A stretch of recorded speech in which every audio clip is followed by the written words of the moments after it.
The veteran at the diner. The diner was unusually quiet that morning, the kind of stillness where the clinking of coffee cups sounded too sharp, too loud. Sunlight streamed through the wide glass windows, catching on the chrome trim of the booths and bouncing off the polished salt shakers. At the corner booth, as he did every morning at exactly 8:15, sat Walter Branson, an 81-year-old veteran of the Korean War. He wore his favorite flannel shirt, faded at the elbows, and heavy boots that had weathered more winters than many of the young men in the room had lived. His hands shook slightly as he lifted a cup of black coffee, but his eyes still carried the quiet dignity of a man who had once stared down fear and refused to yield. For Walter, this diner was a sanctuary. Here, he wasn't a lonely widower or a forgotten veteran. He was simply Mr. Branson, the polite old man who tipped generously on a pension stretched thin. But on this morning, his peace was shattered. The thug's blow. Near the counter, a younger man with a broad frame and mean eyes argued with the waitress over his bill. His voice rose with each sentence, sharp and ugly, until it cut through the entire room. When he caught Walter's steady gaze from across the diner, calm, unwavering, unafraid, it pricked at the thug's fragile pride.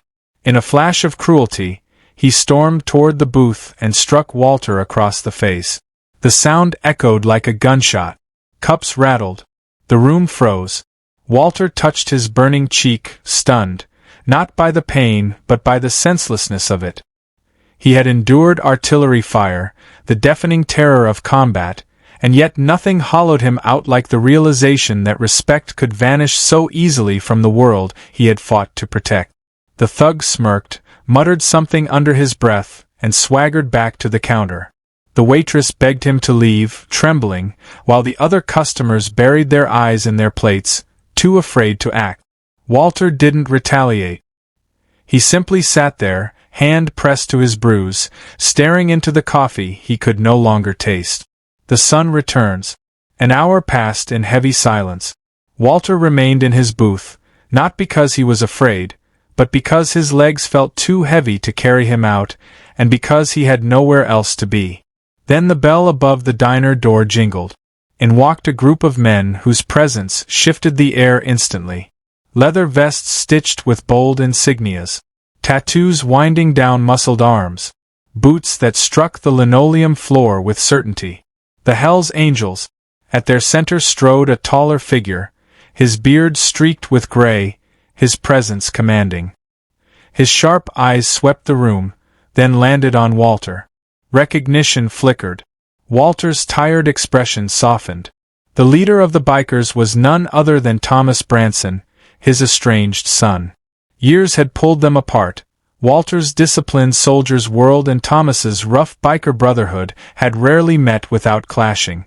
Yet here, in this quiet diner, the distance didn't matter. Blood did. Thomas's gaze fell on the fresh bruise marring his father's face. His jaw clenched. The other bikers noticed it too, their eyes narrowing, the air thickening with tension. A confrontation.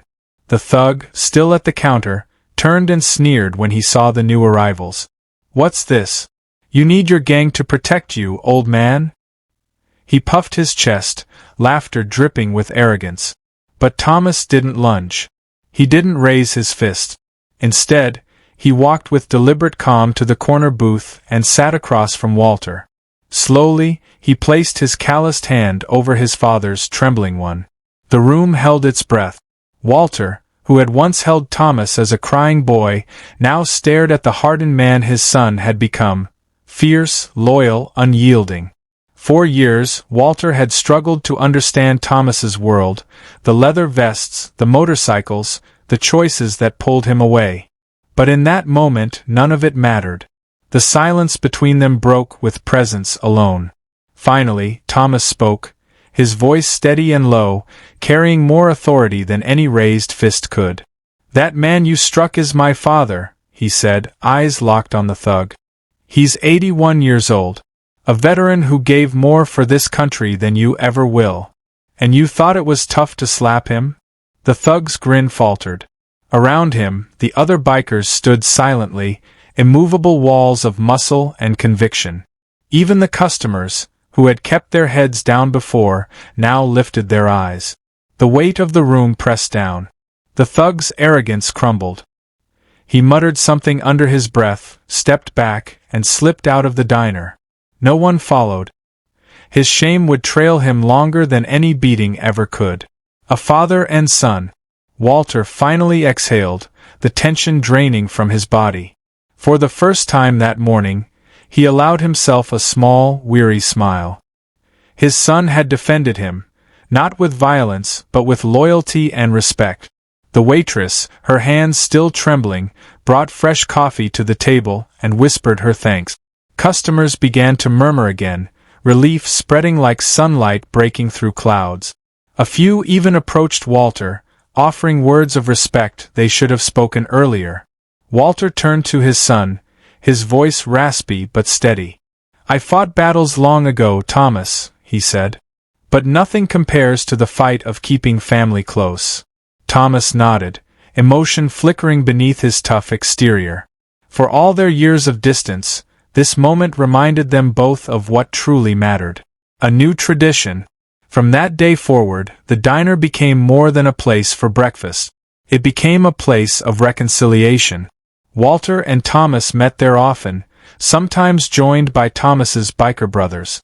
To Walter's surprise, they treated him with reverence, standing when he entered, listening when he spoke, honoring him not just as Thomas's father, but as a veteran who had carried more weight than any of them could imagine.